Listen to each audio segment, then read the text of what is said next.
Welcome back, Shinners. Welcome back to the Shin Dig podcast, where we get under the skin of the trials biking community. My name is Tom Hutley. And I'm Matt Pengelly. And today we have gone across the pond. Yes, another international show. First time going west of the world. Yeah, so we're going to America. There is a trial scene there, and this man's been in the trial scene for quite some time. Longer than us, actually, I believe. Yeah. So not only has he just been in the trial scene, he's a very unique rider to most of us, and is probably better than most of us in a whole new way. Yeah. A whole new way. So right now, let's give it up for Mr. Matt Gilman, who's all the way in the US of A. Thanks for having me. No problem, Matt. For the listeners, whereabouts in America are you? It's a big place. It is. We're pretty spread out, us trials riders here in the US, but I'm based in Maryland, right outside of Baltimore. So I'm like right in the mid-Atlantic. Yeah. Fantastic. Yeah. So where you are, is there a bit of a trials scene that you ride with, or is it just yourself? Paint a picture for us. It comes and goes. So there are two of us that ride every week. Me and a good friend of mine, we get out and get to ride all the time. And there's two other guys that are about 45 minutes north of me that ride with us occasionally. And then we'll get sporadic people to get into it and out of it or get back into it that are all within an hour or two drive. So at most we've had, I think, 12 riders in one ride, like a group ride. That's still that's still pretty good turnout. Yeah. Yeah, but that's been a couple years. When I was putting on a couple trials comps the other year, we were running about 20 people showing up, which was really good. I was hoping for 30, but 20 was good. That is pretty impressive. Now, one of the things that some of the listeners and watchers actually don't know, there's something very unique about yourself, Matt. You're actually visually impaired trials rider. Is that right? Yep, I'm the blind trials rider. Essentially, you can't. He rides trials and he can't really see much. Now, initially, that kind of people think, what, that doesn't really make sense. So already, incredible talent, mate. Can you go into a little bit of the background of how you got to that point and that position a little bit? So, I've been a diabetic since 1989 at 9 years old. And as we all know, through our teenage years, we all have that invincible phase where nothing can hurt us. Yeah. And I went through that pretty heavily to the point where I wasn't taking care of my diabetes very well. And I'd moved to the Baltimore area from another county, about an hour away. So I had to make all new friends. So I didn't tell people I was diabetic for a while. I was embarrassed of it because I didn't know anyone that had diabetes, hadn't really met people. So I just pretended I didn't have it and ate whatever I wanted to and missed insulin shots. And as time went on into my 20s, all that caught up to me because my blood sugars were so out of control that I was driving home from work one day and I was like, man, these stop signs are hard to read. The road signs are hard to read. I was like, I might need glasses. And up to that point, I had 20/20 vision. So my whole family had worn glasses. So I was like, I just need to go get glasses. And when I went to the eye doctor, they were like, this is way more serious than glasses. They terrified me. Of course. And, wow. Yeah. Can you imagine? And they were like, I'm making an appointment for you to go see a retina specialist like tomorrow. You better go. Freaked me out. So I went, and then he had said I had the worst case of diabetic retinopathy that he had ever seen. Okay. And diabetic retinopathy is essentially blood vessels that grow around the retina that shouldn't be growing there. And what they do is they start blocking the vision and then they start pulling on your retina. So I went through a bunch of laser eye surgeries to kind of kill the blood vessels and then like real surgeries to clean all the debris and gunk out. Gets a little bit more graphic, but that's all you need to hear. No. But yeah, I went through 22 eye surgeries from 2004 to 2006 to try and save my vision. I stayed very positive the whole time, thinking I could beat this. And then on the 22 eye surgery, he decided he was going to put an oil in my eye to stop blood vessel growth. And if any bled, it wouldn't block my vision. It would get pushed to the outside. But then I've always described it as like looking through a bottle of olive oil on a foggy day. So you can't really see very well. And that was all out of my right eye. My left eye retina got torn pretty bad, so I can't really see much out of there. Yeah. And then as time's gone on, like my vision's gotten a whole lot worse. Like I can still see light and dark, but back when I first started riding again after going through that, I could see shapes of things within like a couple feet. But I don't see that anymore like I used to. So it's slowly getting worse and worse and worse, which I'm okay with. I'm just happy to be able to tell whether it's sunny or dark out. Yeah. And you were a rider before this happened. Yeah. Yeah, essentially, yeah. Well, yeah, I've been in the bike world forever. I have ridden BMX bikes like all my life and mountain bikes. And in the 90s, a coworker of mine at the bike shop had a Monty Mod, like the Triple Crown style, old school one. First ones. And It's so mad, like in America, like to have like a Monty over. It just seems like, what's this doing over there? Like, was it ever a scene, or like, how did it ever come there? Do you know? Apparently it was. I don't know, because I was so out of touch because I was a teenager at the time, and then he had bought a GT Mod when those first came out, and I was so interested in it. He's like, yeah, borrow the Monty and go ride it. And I had no idea what I was doing. So I took it out and rode, found some rocks, had no idea I was trying to ride it like a BMX bike. And I gave it back to him a week later. I was like, yeah, this isn't my thing. I'm sorry. Like, he's like, cool.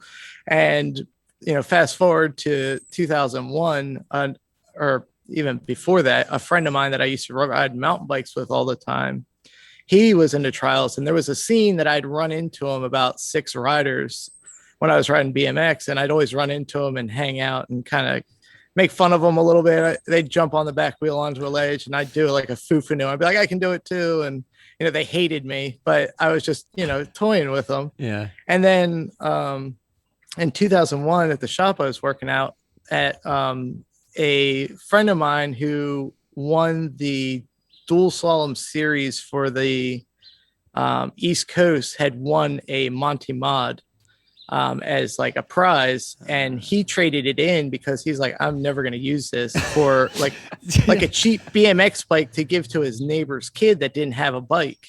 So we had a brand new mod there, and me and a coworker were messing around on it, and I was like, I think I might buy this thing, because I started figuring it out a little bit. And so I called up my friend. I was like, dude, I got a trials bike. He's like, shut up. No, you didn't. I'm like, seriously, I bought a trials bike. Yeah. He's like, because I'd made fun of him so much, he just didn't believe me. And he's like, I was like, seriously, let's go ride. He's like, if you're messing with me. And I was like, no, I'm serious. So I started riding with him and doing like drops off of things. And they were like rolling drops because I didn't know how to pedal kick. And he's like, oh my God, you're going to kill yourself. He's like, you got to learn. I was like, all right. So he started teaching me. And so I've been riding trials since 2001. Wow. I haven't looked back. 2000. Yeah. We're, 20. Well, Yeah, I just 20 years, I was just like, yeah, Matt 20 years. physically worked it out then. Because sometimes I still think 2000 was 10 years ago. Yeah. Well, yeah, hitting that big 20 year mark, and incredible story. Like you say, Matt, you'd never let your you never let that stop you riding your bike. Then you didn't let that kind of adapt to you. When did you realize you're like, I think I can still do this? Because do you know what I mean? That takes a lot of what's the word? Just sort of a lot of encouragement, and it's a really hard thing to overcome. Yeah, well, I'm a super self-motivated person if I'm interested in it. If it's something I gotta like go cut the grass, I'm not interested. But when it's something I want to do, I'll figure it out one way or another. Yeah. But so when I was going through all my eye surgeries, I went through a lot of depression because my doctor was like, you can't do anything. You got to sit. Don't get your heart rate up. Like I wasn't allowed to exercise or anything. And I would just sit on my bikes in the basement and just kind of sit on them and like close my eyes and remember like what I used to do. Like sit on my BMX bike and remember dirt jumping, because that was like I love dirt jumping. Yeah. So I'd sit there and just pretend I was going through trails. And then, I started thinking of like different things I could do. It's like I could ride a tandem, but that's boring and I'm not into that. And I was like, maybe I could trail behind someone on a mountain bike, but I was like, trees don't move when you run into those, they hurt. And I was like, BMX, I could go ride a skate park and maybe ride a mini ramp. But I was like, chances of me falling off the side are pretty good because that's happened since. And I was like, maybe I can ride a trials bike. I was like, I can just go out front of my house, jump around, get on the curb, pedal kick. Like I knew all the skills. So I grabbed my bike one day and I was like, I'm just going to go out front. And it was a work day. Everyone was out of the neighborhood. No one was there. And I'm doing this all by myself. The stupidest thing I could probably do as a newly fresh blind person trying to navigate the world on a bike. Yeah. As much as, it's an amazing story. Yeah, sorry, go on, Matt. Yeah. Not knowing where to go or how to go. So I go to get on my bike and I'm thinking I can just pedal kick because I've done it a billion times. And what I quickly realized is just doing a basic track stand was so difficult. I always equate it, like if anyone's listening to this, they like if they have the room. When I was doing school shows, I would have kids stand up and close their eyes and stand on one foot. And once your eyes are closed and you're trying to stand on one foot, it's kind of like track standing on a bike without vision because you've lost all equilibrium and you start falling and trying to correct. And you have to, like, it's easy to overcome over time, but like in the moment, you're just like, oh my gosh, this is hard. But if you sit there and focus, you can figure it out. Yeah, it definitely takes a little bit of a new approach to your brain's messages. Yeah. And I had kind of given up. I was like, I can't ride trials bikes. This is awful. So I went to bed like depressed that night. And I was like, brain working at night. I was like, I'm just going to figure it out. So I just grabbed my bike and went to my living room instead of going outside. I just tried to practice in a small area. And I was like, if I just put a foot down, I put a foot down, but I'll just keep practicing until I could get track stands really good. Then once I got that, I went outside and I had to figure out spatial awareness of how far something is in front of me and the direction, because little correction hops, you don't realize how much you can rotate without realizing it. Like obviously when everyone that can see realizes like they're moving a little bit, they can correct it. But when you can't see, I always keep going counterclockwise. So I start moving to the left and I had to realize, like had to figure out a system of how far I was from a curb or a ledge or whatever it is. And then also had to figure out a system of how do I stay straight when I know I'm doing all these correction hops? How do I make sure I'm always straight without putting a foot down, without, actually riding trials? And that's been a learned skill over time. That's taken a while for me to get the hang of that. Yeah, I can imagine that being difficult. Never thought of that really, because like you say, when you're on a track stand, you let the front brake off, and then that's only got to throw you out a bit, and then that's everything. I think for any listeners there, just to give them maybe a better understanding, when you get a chance, go and track stand with your eyes closed. Go outside in your garden. Obviously, do this in a safe environment, just to really get an understanding, really, of how hard that simple thing that we take for granted, just to stop on a bike and just stay on it with fit on the pedals, right? How difficult that can be with those types of factors to get rid of. Yeah, it's things you don't typically think about because you just think, oh, my eyes are closed, and it's the same as being open because you think of it that way. But once you're in the moment, you're like, wow, this just popped up and I had no idea that this was going to be an issue. And then you have to tackle that problem and then figure out the next problem.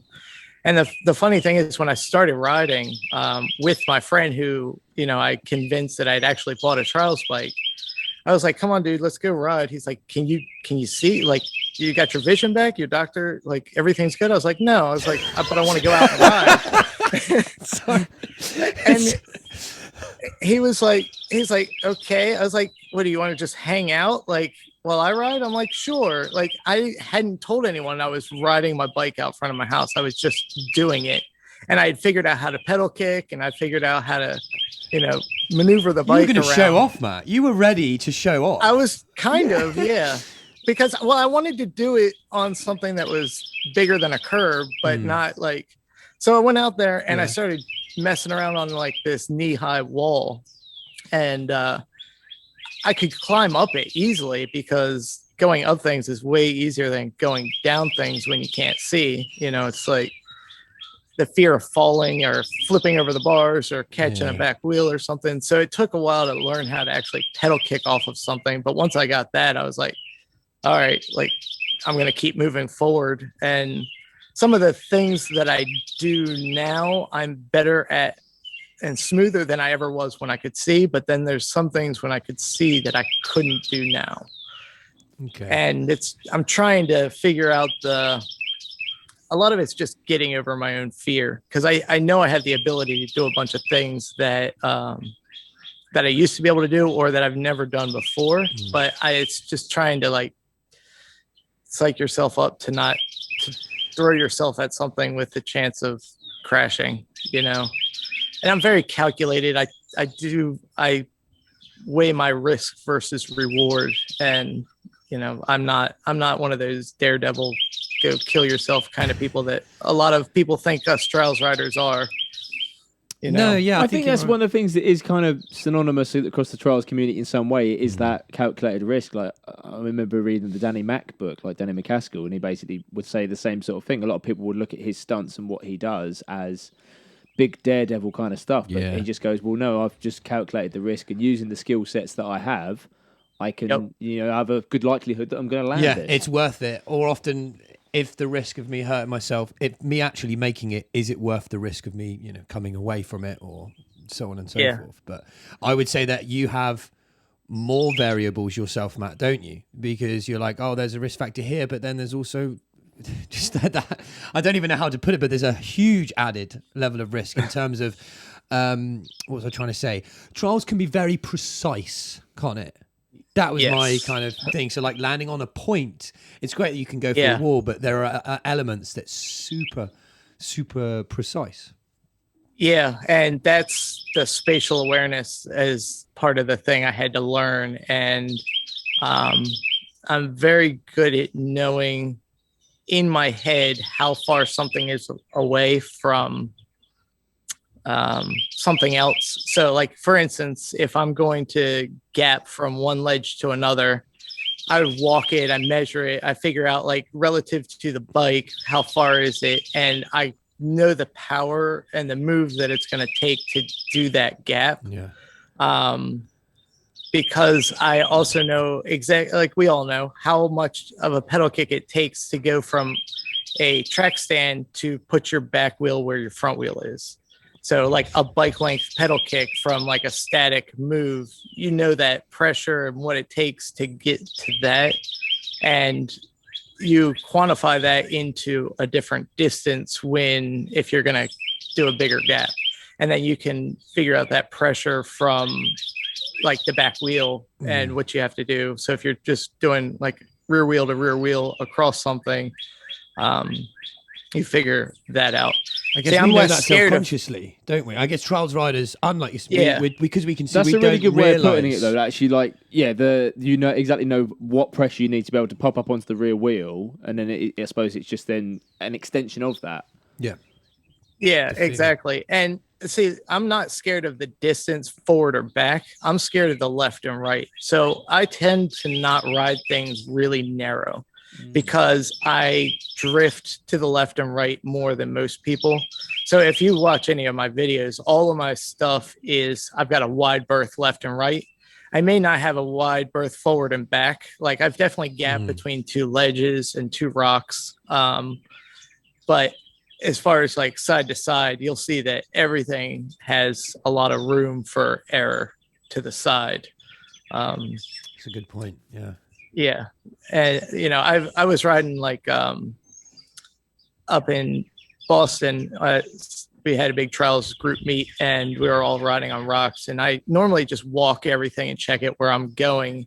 And I was going up this rock, and it was a big sloped rock. And at the top, it like dipped down and then went up another rock and then dipped down and went up another rock. And I was like, I can ride this line. And generally when I ride by myself. Like I don't need people telling me which way to go unless it's something that I am filming and I want actual guidance so it looks cleaner, or if I'm in a comp where it's, I can't remember a whole section, or if I'm going to fall off of something, like the potential's there, I'll have someone kind of like spot me. Yeah. But so I was riding up there and I was going up this slope and I was like, I made it all the way up after many tries. And I was like, all right, let me keep going. And I went up to the top of this rock and I was like, something just told me to stop. And I was like, I should just stop. Cause I was like, I haven't checked all this. And I was like, getting ready to I got off my bike and I was like, looking, I was like, let me start moving forward. And someone came up next to me. He's like, yeah, you don't want to go that way. I was like, why? He's like, it's about a 15-foot drop down to like jagged rocks down there. And I was like, thank God I stopped. I was like, because I was just going to keep going because I was like, I just can go. But I didn't even realize that we had sloped up and there was a drop on the other side. So ever since that moment, that was like, that's making me feel a bit 2009. Yeah, I feel a bit scared. I've got the shivers now on my back of my neck. Yeah, that was like 2009. So I was, ever since then, I was like, all right, never just ride anything. You gotta make sure you check every inch of everything. I mean, even some of us that can see, we still forget to check items and things and gaps. Yeah, like if something's solid, if you're gapping to something, is the wall going to give way? A little bit too solid, too trusting. Yeah. I know, Matt, you did mention then a little bit about competition, and I wanted to ask about that. Is competition something that you yourself can still do, because it is planned routes, isn't it? So I thought it might be better than riding street. It's different. So you do compete. I do. The bottom line. I do. So Cool. I competed twice when I could see. I'm not a competitive person. I mean, I'm competitive against myself, but I'm not competitive to other people. And when I went to my first trials competition with my friend, he was like, it was only 3 of us in our class. So it was a small comp, and I didn't even sign up at first because I wanted to see how it all worked. And, because I was expecting to be very competitive, and it was so like everyone helping each other out, pointing out stuff. And I was like, This is what I like. So I did that competition, finished last, which was fine. But every round I was like, I was trying to improve myself. Then after my vision loss, about 3 hours away, they were putting on a couple comps down in Richmond, all the Belle Isle guys. I don't know if you've seen any of those videos, but that rings a bell. Yeah.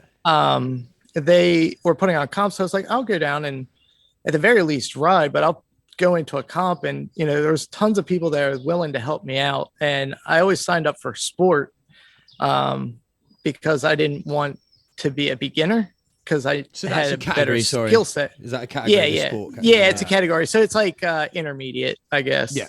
Instead of beginner, intermediate, expert, pro. Even though I had expert level skills and could utilize them, I didn't want, I couldn't handle that level of riding in a comp. But at the beginner level, I could probably do halfway decent. But I was like, I'm above beginner, and I don't want to steal that from a beginner. So I was like, at least in the sport or intermediate level, it's going to push me. I'm not going to do well, and I already knew it. But I would go out and try, and I always got 5 to everything. And but I had a blast doing it and pushing myself. And awesome. So what I ended up doing a couple years, let's see, this is like maybe 2014, 13, somewhere around there. I put on a classic comp with JJ Gergowitz. Him and I worked together to put on the Candytown comp and set up sections. And the first year I didn't compete because I was too busy dealing with all the logistics, and it was my first comp ever putting on, so I wasn't sure how to run it. Yeah. And then the next year we did it. I actually competed, and I forward one section, which was great because I run BIU rules. I don't do UCI stuff. So I got a 4 or what they call a dirty 3, I guess. There's some terms I didn't know about. Yeah, that's clever. BIU. I'm liking this, Matt. Sorry. Yeah, go Yeah. Dirty 3. but I forward a section, which was great. And then the last one I did, which I kind of handed over all the reins to another friends of mine to put on the comp. And I did some behind the scenes like assistance, but it took so much pressure off of me. I was like, I'm going to compete, and actually made it through one section or two sections with a 4. And one of them, which was terrifying, at the end, you had to go over this rock, and then there was this narrow, steep roll down a rock, where if I went slightly to the left, my wheel could fall off the edge and I'd basically take a face plant. But everyone was around me going, "You got this." All my friends were like, "Well, make sure you don't do it. Just literally just get off your brakes and just roll." And I had my foot down at the time, but I was like, if I make it through this section, that's a 4. And I was like, all right, I trust my friends, and I just went for it, and I rolled right down it without killing myself, and cleared the section without a 5. So that was the best I'd ever done in a comp. Epic. After losing my sight. And it's the little things, because it wasn't the big picture. It was just that moment sticks out to me, No, that sounds, I mean, we know I haven't completed many courses myself. So I appreciate how amazing it can be to get to the end. For me, that's what I like. Generally not going through the gates with points. So just completion. Yeah. Was your kind of goal to reach that, wasn't it? Exactly. And what you said as well with between the classes there as well, that the beginner would have been, you could have done it, but you didn't really want to take it from, people that were absolute beginners that could have done well there. So you actually moved up a class to push yourself. And, that's what most of us do as well, in the fact that, we could go a little bit easier, but it is always about that challenge and, challenging ourselves, really. That's the essence of the sport, really. Yeah, exactly. And, if you're not pushing yourself, then you get bored with it. So, I always try and push myself at everything. And was your confidence, as each year goes on, your confidence was building on the bike, even without your sight, right? Was that something that was growing as well? Yeah, definitely. I was definitely getting better at riding. I do like riding street a little bit more than rocks because it's consistent. So you don't have to think you as don't much. need to convince us. We're in the same boat. But that being said, this year, all I've been doing is riding rocks. I've ridden street once, and I've been just on rocks all the time, which is a totally new, not a new experience, but, just forcing myself to ride rocks has changed my whole perspective. And I was never really good at getting on the rear wheel and pedal kicking off of a rock, because there's so many weird undulations that I'm terrified are going to grab a wheel. And I've been trying to do more rear wheel stuff on rocks, so it's been good, but I still like street a lot. It's a little bit more forgiving, isn't it? Yeah. I've also ridden so much stuff around me in so many spots that I've gotten bored because it's all the same. And I'm trying to change up and bring a whole new motivation and excitement into my riding.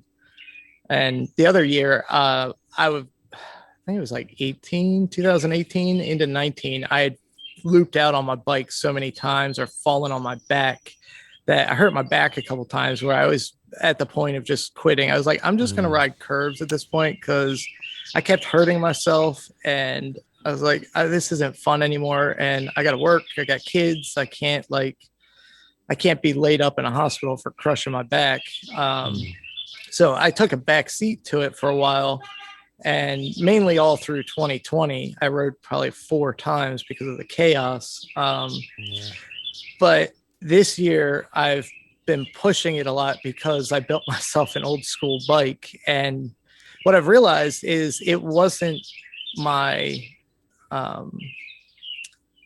fear of riding and looping out. It was my style of riding isn't suited for the new high bottom bracket bikes. And I had bought myself in 2018 a plus 60 Echo. And that was just so pogoey and so vertical to me. Every time I would do something, I'd loop out, because I'm so used to being behind the bike, because I learned on bikes with a 0 rise bottom bracket, and anything higher was, you're like, man, this is amazing. You can do so much more. And I ended up buying a BT 6.0 long from someone over there in the UK. And I had one back in 2006. It was a short version that I absolutely loved, but I wanted a longer bike. And the bottom bracket's lower, and it's just so easy to be on the rear wheel. It's just brought back all this confidence. So now I'm like out there trying to like, do all these things that I haven't back to your done. actual roots, Yeah. I think just because now we were talking with Ali earlier, but just because it's now the new way a frame is built doesn't mean that is going to be better for you. And you just touched on it there. You tried the new style, and you're like, hey, I'm more old school. I learned this way, and that's the way. It doesn't complement that style of riding. If you don't enjoy it as well, don't feel the need to go, right, okay, everyone's got this style, I'm going to go with it. Yeah, exactly. In a day, we're all incredibly unique in terms of our riding styles, so it's all about the most fun and most effectiveness. I'm trying to stick to what you know. I definitely have a unique riding style just because of the way I have to ride because of my sight and the way I approach things is totally different than other people. Other people can come in and do what I do with ease. And the kid I ride with occasionally that lives up about an hour away, I say kid, he's 20 or 21 now. But he's a good moto trials rider, and he's expert pro level on the bike. And every time I look at something, I'm like, you should be able to do this, because I'll point out things. I'm like, do this, and he'll be like, I don't think I can do that. I'm like, dude, if you can't do that, then you shouldn't be on your bike. I was like, that's so easy for you. And he'll look at it and go, you're right, I can do that. And he'll go do it, and it'll be like, that was easy. I'm like, I know, dude. I'm like, you've got a better understanding than he has. I'll point out things, or if I'm doing something, I'm like, if you don't come up behind me and do this, because he'll be like, that's really cool. Can I mess with you? I'm like, yeah, if you don't come up behind me and do this and show me up, I was like, you have no excuse if a blind guy can ride better than you. I was like, you better be better than me. I was like, you better be better than me. Yeah, I'm glad that you guys can sort of, joke about that with him, being like, hey, dude, come on, I'm doing this with no vision, and you should be doing this pretty easy. Exactly. So you've alluded to it earlier so you're riding like a stock. I mean, have you tried like mod as well? I mean, what kind of works for you, like in terms of your riding, the bike specifically? Then we've spoken about how you've actually adapt your riding. I like stock. I've had everything under the sun. I actually started out on a mod. That was the first bike I had, was Monty 219 Alp. With V brakes and everything, and that was fine. Then I upgraded to what I thought was a 221 Monty, and the place I had ordered it from, with the distributor here in the US, sent me the kids version, which was like, and I didn't realize it at the time. I was like, man, this front end's really low. And I put bigger bars on, and I was like, oh, this is better. And I broke the frame in 2 rides. And I was like, wait, hold on, this is a kid's version. And I was like, I called them up. I was like, you guys sent me the wrong bike. And I didn't even realize it, because I hadn't actually seen one in person. Right. And they were like, oh, well, we can send you another one, like send you the right one, and just, trash that one. And I was like, and in the meantime, the whole process to get that played out, one of my coworkers was an old pro trials rider, and he had a custom stock that his sponsor had made him. He's like, yeah, you can ride this for a little while until you get a bike. And I was like, cool. And it was like old school, like mid 90s. So I was riding a stock bike around for a little bit, and I was like, this is way easier to ride. Like, it's less flicky. You can roll things. And I was like, when they said they'd trade out the bike, I was like, can I get a stock instead? So that started me on the stock 26-inch trend. And then I went through a bunch of bikes, and then back in 2010, 2011, I had a custom BMX company make me a custom street style frame, kind of like a Hex. It was a steel by a standard bike company that I rode for a while when I was doing a lot of demos, because I wanted like a bike that looked like a normal bike for kids, to try and motivate them just to get on a bike. I didn't care if they rode trials or whatever, but I wanted them to ride bikes. And then So I rode that for a while, then ended up having FBM, another BMX company, make me a custom 24-inch to a similar geometry, but it was really, really short and flicky because I was like, I can go ride like skate parks and stuff. And then it was a really fun bike to ride, but I realized quickly that that style of riding didn't quite fit me. Yeah, you had, so you then had I your went, own unique style at that point, right? yeah. And like, I have good ideas of what I want to do and what I'm capable of, but in my head, it all worked out, but in reality, it didn't. So I ended up going back to like traditional stock comp riding style bikes instead of seated bikes. And because when I was doing a lot of school shows and demos and talking to kids, having a seat on a bike is, makes you less freaky and more like because people look at you, go, oh, you need that special bike to do this. And I always wanted to be like, no, you don't. Like, this is just a normal bike. Yeah, it was just And so crazy. that was- a bit of plastic might change the way someone looks at your bike, or a piece of fabric Yeah. or plastic. Yeah. Yeah, exactly. And then once I kind of got away from, not that I've gotten away from doing demos, but kind of got out of doing so many, I just went back to like a comp style bike because I kind of, again, going back to the roots and the way I ride, it just kind of fits my style better.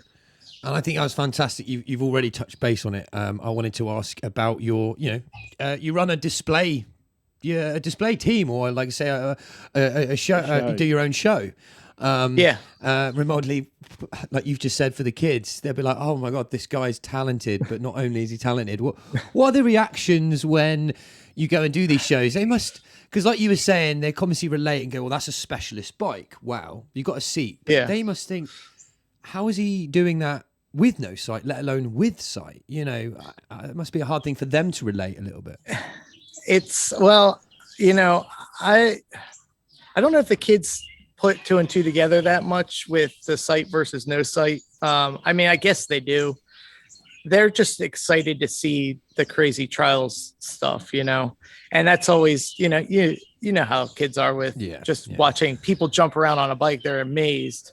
And when I started getting into doing demos, I got invited to come up to one of the state fairs to do a demo because I put out a video. And I was like, I've never done a demo. I have no idea. But I was like, sure, why not? So a friend of mine who did a bunch of demos, he built me a demo setup while we were there. So my first demo, I had actually not ridden the demo setup. So you're talking about the actual rig itself, the platforms and things. Like the boxes. I hadn't done it. And I wasn't sure what I was going to do and how I was going to do it, but I was like, I'm just going to ride my bike. But the weird part was they decided, like the announcer, like I'd never done a demo. So I didn't, have any like requirements. So he was like, all right, everyone be quiet. He needs to hear his navigator. And I was like, in the middle of riding, I was like, I don't have a navigator. I don't have that. And then he's like turned off the music. It was just awkwardly quiet. And you're doing a demo and you want crowd participation. And it was just awkwardly quiet. And I had 2 shows to do it. And I was like, and like Jeff Lenoski was there and everyone's just like sitting there. And I'm just like, this is weirdly quiet. And I was like, hate silence. Someone myself, I absolutely hate silence. That sounds like my worst nightmare. Well, so that was my first show, and I was like, oh, no. I guess I'm going to keep doing these. So then, like, once the word spread, I started doing a lot of shows at bike races. It's like a side thing. And, I was doing a lot of them for free. I was like, just to kind of promote and just to kind of get everything under my belt. And I ended up buying myself a PA so I could play music, came up with some good songs so I could ride with music. And then I was like, people need to know that I can't see because they don't know unless I go up to them and tell them. So that's what I mean. And then I was like, I need to have a microphone. So then I started talking with Ryan Leach, who actually gave me a lot of direction on this. He awesome. Helped get me into my demo setup because I got a microphone like he uses that I can wear under my helmet. And I was like, dude, I'm breathing a lot into this microphone. He's like, yeah, that's fine. People know you're working hard. I was like, oh, it's so true. I guess that makes sense. So it does. Because I was thinking maybe they don't need to hear that. So, but he got me in the direction of doing school shows, and I did all these bike race demos, and I was like, I got tired of doing them because people would just kind of swing by and look and then walk away, and I was like, this isn't quite the the value that I want to give, because these people don't really care. They understand it's unique, but they don't need the motivation. They're out here riding their bikes anyways. Like, let me find another source. So someone asked me if I could do like a camp, and I was like, sure. And I did a camp for like 100 kids or something. So American. Like, so American a camp. Yeah. Yeah, go on. Exactly. And so I was like, this is the direction I got to go. But I was like, camps aren't really it. So I started reaching out to schools and got into like some showcase things and got into schools. And the funny thing is, when I started doing them, they were like, this would be really good for like middle school and high school. Elementary, not so much. And I was like, yeah, I hadn't done an elementary school. So I was like, yeah, maybe. And then finally an elementary school was like, yeah, let me, let's have you come out. And I was like, okay, how do I talk to, 5-year-olds to 10-year-olds and like make this fun? I just dove in head first. So I started thinking of like how to set this up for like a set time and make it engaging, but motivational. So I came up with a program, and all I focused in was, 5 to 10-year-olds in middle school and high school. I've never done a high school show because I don't know that they have the attention span or would want to see it, for one. Yeah. I did a couple of middle schools, and some of them were okay, but most of them, they were just too busy on their phones. So I was like, elementary school is where I want to be, because the kids are engaged. They scream. Like, you sit there and you go, all right, I'm going to do this. What do you think? Or should I go this way or that way? And you give them options, and they're like, you can engage them and go, okay, I'm going to go this way. And then I'm like, all right, you guys have to make as much noise as you can. And they'd start screaming. I'd be like, I can't hear you. Like, getting them louder. Just so much more kickback from them, isn't there? Yeah. And I had the whole school rumbling that, like, the principal came in. It's like, what is going on? And, Incredible. but all the teachers are sitting there, like, not engaged. They're all sitting there with their hand over their mouth going like, oh my God, he's going to kill himself, because adults don't make noise, but the kids do. So you get motivated to do more with the kids. So I enjoy doing school shows. It's just a lot to set up, and it sounds tiring, you explaining it to us, Matt. I found what sounds really good about that is, and what's amazing as well, is that you've obviously tried like different avenues and areas and go, right, I've done bike shows, that didn't work very well. Like, most people would kind of be happy, go, well, I'm here at the bike show now, this is kind of cool, but you've actually had to specifically find your niche and go, maybe not, the second, the higher school crowd, elementary school, and like you say, so you can provide the most value with the riding, because that's fundamentally what shows are. You're there to entertain people, and of course, it sounds like you got the most value in entertainment by being able to get the crowd involved, even if it is, within elementary school. It's probably the right crowd, because it's then saying, look, you can get on your bike, this is what you can do, and if they're going to engage with it, that's the most important thing. And if that isn't encouraging to other riders, like setting up a show, what I mean by that, Matt, is setting up a show, performing and doing all those things is hard work. I know that too. And commentating and riding is also absolutely tiring. Well, I've never done a show, just as a he will soon. You definitely will, Tom. Anyway, but for any rider to do all of that, it's tiring. Yeah, it's a lot. Yeah. And just to add to that, the fact that you're doing that with your own, disability to that level is just outstanding. It's mind blowing, and people over here really. They think they've got it. It's like, mate, pull your finger out. You think you can't do that? Just, it's really inspiring, Matt. Honestly, it really is. Thanks. Yeah. See, the funny thing is, when I'm riding and doing all these things, I don't look at like that I can't see, because I just ride the way I ride, because I've done it for so long now. It's just second nature. Yeah. But the way I was doing my shows to engage the kids is, they'd all come into the, the gymnasium or wherever outside where we'd set it up, and I wouldn't ride my bike, and, I wouldn't tell anyone that I can't see, besides like the people who organize it, like teachers. I would tell them, like, don't tell I'd try, like sometimes word got out, but I'd be like, just don't let anyone know that I can't see. Like that's going to be my like surprise to this. Yeah, I whole wondered if thing. that added an element of them being like, oh my gosh, we can't do that. That's Yeah. unsafe. That's unsafe. So yeah. So as they're coming in, I'd have these like smaller boxes that were knee high, and I would just like practice like as a warm up as they're walking in. Instead of jumping all around, I would just get on and off these one boxes, and like I jump up and get up at different ways, but I would never jump off. I would just get off my bike and climb down, and then I'd jump up a different way, and then I get off my bike and climb down. Like I would just give them enough of a tease. Yeah. And then when I'd start the show, I would stand on those same boxes. I'd get up on there. The people would introduce me. I'd come out with my microphone, jump off the box. Like they'd see me on the box because they just watched me like 30 times get up the box. They'd never see me go off of it. So I'd sit there, and once they like gave me the floor, I would just pedal kick off the box, ride around on the ground, do a bunch of like ground stuff, pedal kick in a circle, like jump on the front wheel. Yeah. And then I would ask everyone, I'd stop and, I'd be like, all right, so what do you guys think? You guys want to see this? And they'd be like, yeah, screaming. And I'd be like, can you figure out what's different about me? And they'd be like, you're not wearing pads. I'd be like, nope, that's not it. And then I'd finally just be like, all right, everyone give up. And I'd have a folding cane in my back pocket. And I would just. Oh, this is what I wanted to ask about. Yeah, go on. What's the reveal? So Yeah. I'd unfold the cane and pop out this white cane. I'd be like, you guys know what this is? And they'd be like, a cane. And I'd be like, you know what it's for? And I'd be like, this is for blind people. I'd be like, I'm blind. I can't see. And I'd be like, a blind guy's riding a bike in front of you. Like do all this stuff. And I'd explain how I navigate without the cane on a bike and go through the whole process. And then what I'd do is I'd ride for like 2 minutes, talk for like 2 minutes, ride for 2 minutes, talk for 2 minutes.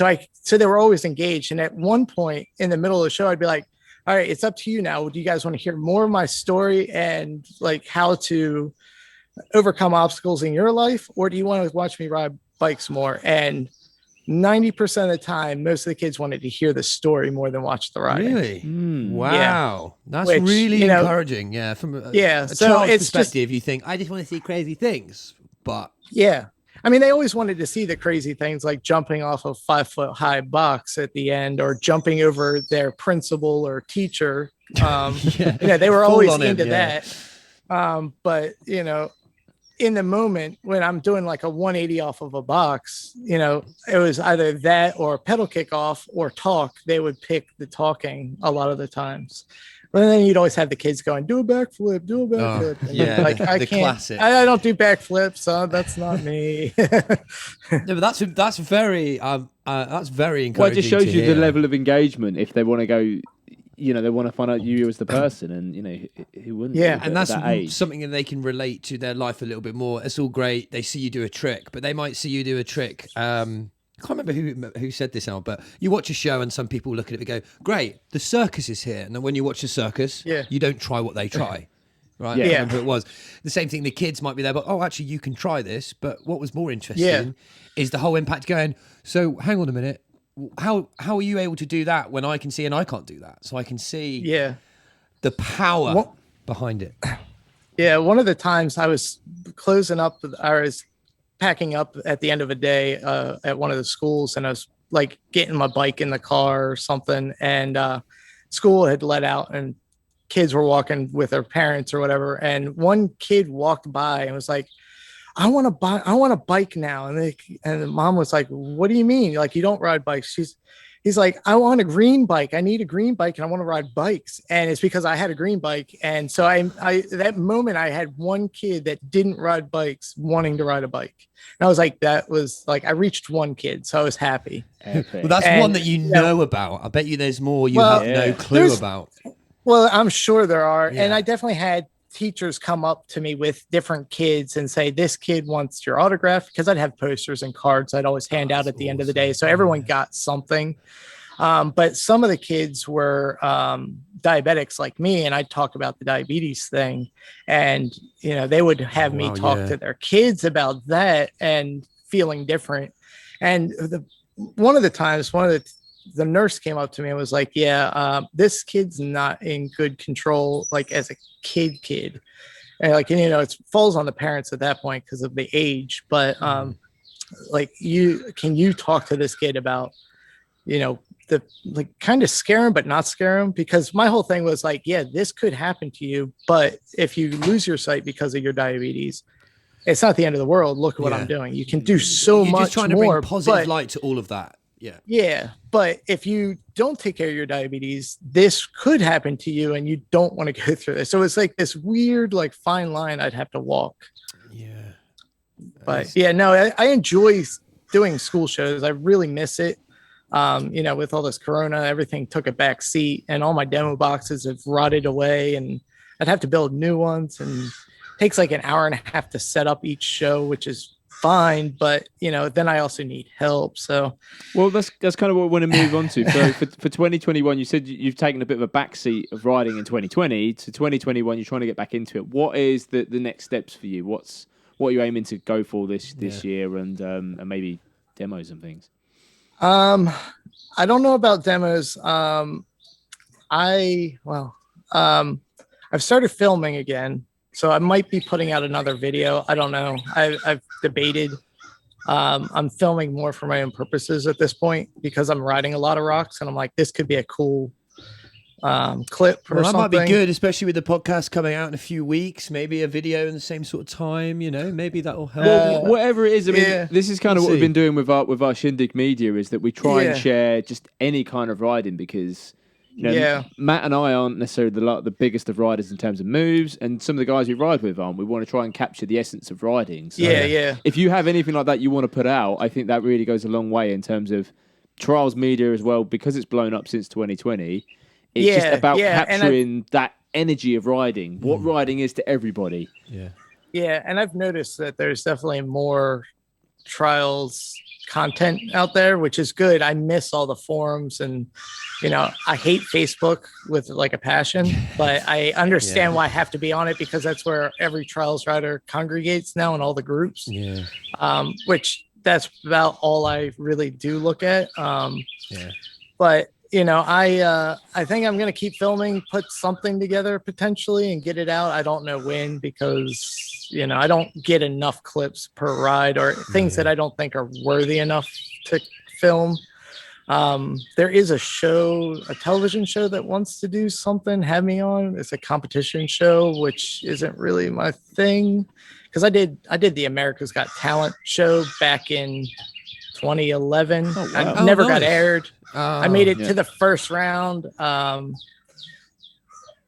It was very awkward and very rushed, and what they wanted doesn't work with my style. And this is another similar show that may or may not work for me. So I've got to talk to them today to find out their whole thing. They were trying to get me on last year, and I said, no, time's too chaotic, and I wasn't going to travel. For all your stuff, if you are putting anything out, where can people find you? Because Facebook's maybe not necessarily the best thing for yourself. You are on there, but... Well, yeah, I'm on there, and I check I've got a Facebook page. I think it's Blind or Bike Trials Blind with Matt Gilman or something. And then my website is blindbiketrials.com, but I think that transfers you to my demo page now, which is visionismorethanight.com. Both of them get you to the same spot. And I got videos up there. YouTube, blindbiketrials.com, or Blind Bike Trials has all my stuff there too, which is, I got tons of videos and clips up there, some old, some new, whatever. It's wicked. Yeah, well, no, it's just good. Yeah. It just if stuff does come out where people can go and see that and when I put up stuff, it'll be on Facebook and on YouTube. I'll eventually get a video. Yeah, there's stuff people can go and watch now. I know you put out videos quite a few years ago. I think I first stumbled across one of your videos many years ago now. I think about it and just was blown away. I remember it. Blown away. Forum, yeah. So anyone who's interested in seeing Matt's style and approach, please go and check him out and watch him again. A serious encouragement for not just for riders, like for anyone in the world right now. Like, who has to overcome anything. Do you know what I mean? I think it's super inspiring. Should we just go on to our quickfire round? Should we do the quickfire round? Go on to the quickfire round. Some important ones. So part of the show, we ask 3 questions of the same related to riding for all of our guests. So we're going to start first off, Matt. Where is your favourite spot to ride? If you could pick anywhere in the world, anywhere in the US where you've been riding. Favorite is probably down in I'll probably say Candytown, up in Candytown Motorcycle Club, which is I like the name. They do Candytown. They do. It's right outside Hershey, Pennsylvania, where Hershey chocolate is. And I've been to that factory. Yeah. Yeah. So it's right down the street from there, and that's where I've put on the trails comps. I did my first trails comp there, and they, literally rocks galore in the middle of the woods, and they have tractors. You can move rocks and logs if you want, and just set it up because it's all for motorcycle trials and hare scrambles and anything else, so they're very open to whatever you want to do up there, as long as you have permission. I must check out that spot. I found it really hard to find some spots myself when I was there because everything's so spread out. But lovely name. I like that. So favorite spot, what would be who would you be riding with? Who's inspiring you on this ride today that's there encouraging you? Everyone. I mean, honestly, I like to ride with anyone. Who makes you go bigger or do the more like daring stuff? Like, go for it, Matt. Like, there's got to be one sort of voice that's pushes you more. I don't know that I have one. Like everyone, I get cues from everyone, and I guess mainly the hard part is because I can't see the way people ride. It's just the conversation with people. So wow, did we forget that for granted? Because for me to do it, it just clicked. It's like, oh, someone else did it. Go. There's none of that for you. Yeah, I have no idea what other people are doing and how they're riding. Like I hear about how people are riding, you know it's how hard to like. You know how Matt Pengelly's riding because you'd hear his bike come crashing down and then he goes flying across the scene.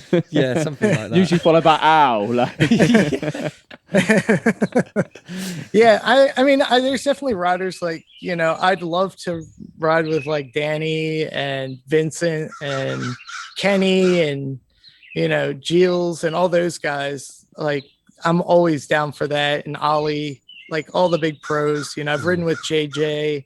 I've kind of ridden with Ryan Leach. He was doing a demo during a comp for the Meta comp up in Toronto back in, I don't know, 2006, 2007. And I went up there and that's where I met him and, got in touch with him and did a comp. So like, I didn't ride with him per se, but we connected.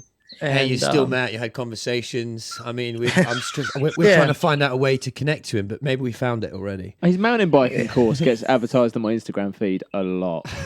He's definitely gone that. Yeah, he's definitely gone on to that, which is really cool. He's moving from one thing to another. He's a very private person, so he's hard to reach. But no, he's super, super nice, super cool, and without his support and guidance, I probably wouldn't have gone as far as I did with like doing school shows or any of that. Oh, wow. So he's Shout super out to duper Ryan cool. for that. Well played. And we're up there with a bunch of riders. You're You've got in an amazing Candytown, you've got group ride. Big bunch of riders. All Exactly. What's that one move that you love? That feels good when you do it? It's your signature move. So right now I'm loving doing spanning across things like weird, like span like gaps, a bridge. I think we call them as like rock to rock. And I try to push it to the extreme, not just like you're comfortably like I found these 2 rocks that I'm trying to actually do, which are a little terrifying. It's very low risk because it's not very high, but you're literally on edge to edge of tire. So like, the front edge and on the back edge, and just getting into that move is very difficult. And then once you're there, you don't have much room to get out of it. So just trying to figure out how to make that happen is kind of where I'm at. Very the one thing satisfying that's trick, Yeah. But the one thing that I kind of always revert back to that I'm pretty smooth at is like I guess the touch up where you kind of like roll your front wheel up to the top of an obstacle and then jump to rear and then stay on rear kind of thing. Yeah. Where So you're what kind did of you call it? using That the was a nice new momentum. name, a touch up. I like Touch that. up. Yeah. That- Yeah. 'cause- Because you're well, just touching your front wheel and going up, you know? Because it's I not call quite- it because like Steve Rogers does that quite a lot. Say on a rail, he's up there and he just switches like that. And I would call it a rolling wheel swap, which doesn't Yeah. sound right. Yeah. But a touch up sounds quite Yeah. cool. I sort of get the term. motion there because it's kind of like a wheelie kind of like tap kind of it's thing, that but a touch up. Yeah. the motion, I guess, because you feel your front, you bring the back up, and it's all one flowy move, isn't it? Yeah, exactly. And like that fits my riding style so well because I'm touching the obstacle that I'm trying to get onto because I can't see it. So once my front wheel touches, it's like a third appendage. So I use my front wheel kind of as a hand. So wherever my front wheel's touching, I know I can get my back wheel there. Yeah, that's That kind of makes give you sense. an aim of like, hey, that's how far the wall is away from me. So Yeah. I mean, we've got to try it, Tom. We just go and blindfold ourselves and go up a curb and be like, this is impossible. Like I'm riding trials again. Yeah. Would really suggest anyone to try it. And one other question, then the most important one on the show. This is the Shin Dig podcast. Do you remember perhaps your worst Shin Dig at all, Matt? Hold on. Someone's calling me on my phone. Let me it's cancel okay. this because I think my video's stuck. Yeah, it will when you cancel it. It'll come back on anyway. So there we go. There we go. Yeah, you're back. There we go. All right. So I've gotten a lot of them. My worst one was never on a trials bike. It was on my BMX bike. And it wasn't the shin. It was more the calf. The back. Oh, the oval has gone over. Yeah. Yeah. So I was at the skate park and I think about 2 or 3 weeks before I'd learned no-footed can-cans and I was going off this box jump and I did one, but I did it so late that my feet weren't on the pedals when I hit the ground. They were just kind of hovering above. So the pedal slipped off the back of my heel and slid up the back of my leg. And I got 4 big gouges that should have had stitches, but because I was driving to Ohio the next day to go ride a skate park, Chenga World, which was my favorite skate park in the world. I just put butterfly band-aids on it and just rode all weekend. And I still got scars to this day. Like they're pretty deep. Like they were deep. But yeah, that was probably the worst. My shins are all banged up. I run into because I can't see and I work in a bike shop, I run into pedals constantly. And I don't slip pedals very much, knock on wood. Yeah. But I do run into pedals walking and bike parts and things. What pedals do you actually run? Are you a platform guy or a cage pedal guy? Total platform. Always have been. Interesting. Platforms since I rode BMX and my BMX style comes through in my riding. So I've always had platforms. I think I had cage pedals for about a month and realized like I didn't like them. It's still hit or miss. There's a love or hate thing here. What is the difference? Like Tom's a cage man. I'm a platform. I'm leaning towards cage, but here's the thing that'll throws everyone off. I ride platforms that are worn out with like no pins, so they're slick. You know what I mean? Like because I ride BIU style where you can put a crank or a pedal down on things. You don't really want them to grip, yeah. My pins get worn out quickly, so everyone's like, "Oh, your pedals are slippery." I'm like, "No, these are perfect." Like, I can move my foot. Like I shift my feet on my pedals constantly. I'm never in the same position. That's the difference there, because Chris Jackson, one of the Shin Dig riders, he's a plastic pedal guy, and I'm like, "Why do you want?" He goes, "Because I want to move my foot." And he comes from a BMX mountain bike background. It's like I don't want my feet to move. Whereas for us, for me on the platform, they need to stay. They need to not move. That's an interesting concept. So I wonder if by moving your feet, you're able to avoid more shindigs because you can get your feet away. Possibly. I think it does. I mean, because you get your foot quicker. I ride 5'10", so my shoes are grippy, and I just got new ones, so they're a little too grippy. Because what I like to do is put my foot down and then be able to like just twist it enough to get it into the right position. And we have new shoes and some pins. They grip enough that you like I can't move my foot to get it in a good position.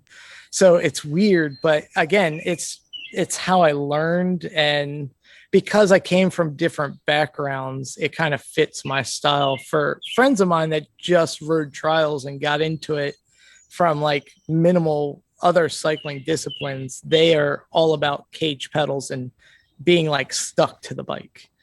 Yeah. So it's just different avenues they got to. There's no wrong or right answer, really, when it comes to you're all going to get a shindig somehow or some way or another. Yeah. I think we're we're pretty about much here, there, really. mate. Yeah, we've done in good time, mate. The only one I want to ask you as well, Matt, is who would you want to listen to on the Shindig podcast? Is there a rider who you think the world needs to know about this person? There's, I mean, a bunch of them. I'd love to hear Neil Tunnicliffe. I've always liked his crazy moves back in the day. Nice one, yeah. Vincent Hermance. I've always respected his riding. I like his style of riding. TRA. TRA, yeah, TRA is another great one. Yeah, TRA. He's back in the gym. He's giving it all the. I heard he's getting back on his bike, which is cool. You know, just the original I don't know. I'm powerhouse. Yeah, a bit. Some of the old schoolers, right? Yeah, I respect all trials riders. I just love to hear different perspectives, and because everyone's got a unique story and a unique viewpoint. So, and you can always get some kind of motivation or skill set you didn't think would work for you, and you can hear a perspective and go, maybe I can make that work. Yeah. Yeah, so, no, that's a really good point, and I'm glad for their trials now to be regular content that doesn't necessarily seem, because the only thing that you'd get for trials was videos and riding. You don't really get much of an insight into who that rider is, what they were, how they got there, and so it's good having this conversation with yourself and other like-minded people. It's just really good to get it all captured. Really, it's been great. Yeah, and we all have the same similarity with riding, but we all have different perspectives on where it came from and the direction we're going and what we like to do. So it's cool to hear so many different viewpoints, because when you're in a group ride, you can talk to people about it and get ideas. But, because trials is so, England, you have a lot more concentrated riders, but here in the US and other places, we're so spread out that we only connect via video or the internet. Or the one-off big event that may be happening and so on. Yeah, exactly. So I've had a few. So some people reached out from the States, and I'm realizing, how spread out you guys are. But maybe one day, Matt, we'll be on that side of the pond. I didn't know any trials riders when I lived in the States, and I wish I'd made more of an effort, because I did take my bike. But I just rode on my own. So I think next time round, we'd love a good excuse to get to another state, connect the world a little bit more through trials. Yeah. Well, just one more thing before we close off. Is there kind of any final message you want to give to the trials riders of the world? Insights, mantras, whatever you want to share. Just a final statement, really. Keep riding, enjoy it. We're a dying breed, so motivate others to get on these bikes. I mean, Danny did it huge 10 years ago and got so many riders into it. Granted, most of them got out of it because they realized the difficulty and the spontaneity is what people want out of things, but realizing this is a skill set you have to work towards. The select few stick with it, and the ones that do should stick with it, because once you quit, you might have another guy quit that you used to ride with, because he has no one else to ride with. Yeah. So the more people you get riding, the better. That's a really good way of looking at it, because it is that knock-on effect. You don't really realize just how these connections with other riders, how much it means to one another. But to echo that in terms of having good riders to look up to, inspiration, and sticking with it. I really thank you for coming on, Matt. We really thank you for coming on, because you're a huge inspiration for everyone. With what's going on in the world, limitations that people might have of like, oh, well, I'm the only rider near me. I can't get out and ride because of X, Y, Z. Through everything, you've been quite defiant with it, still riding, So yeah, we applaud you for that, and thank you so much for coming on. Well, thanks for having me. And I just do what I do, and things follow. So I just ride my bike because I love to ride my bike. Absolutely. No other That's reason. what we love, man. That's Please the key message. Please keep doing it, and carry on. And everyone listening, please go and find Matt on the YouTube, on his Instagram and things, and just keep following him, show him your support, even let him know that you've listened and how maybe he's inspired you or so on. I'm sure that would be really encouraging for him, because like you say, he hasn't got any riders really around him, so it is hard to stay motivated. So again, Matt, incredible story. Thank you. Cool. Thanks a lot. Appreciate it. Thanks a lot, guys. So yeah, we've been the Shin Dig podcast. The new podcast episodes come out every single Friday with semi-regular media on our YouTube, Instagram, and Facebook. I've been Tom Hutley. And I've been Matt Pengelly. We'll see you again next week. Thank you very much, Matt Gilman. Take care, everyone. We'll see you very soon. Bye-bye. Bye. Ah, you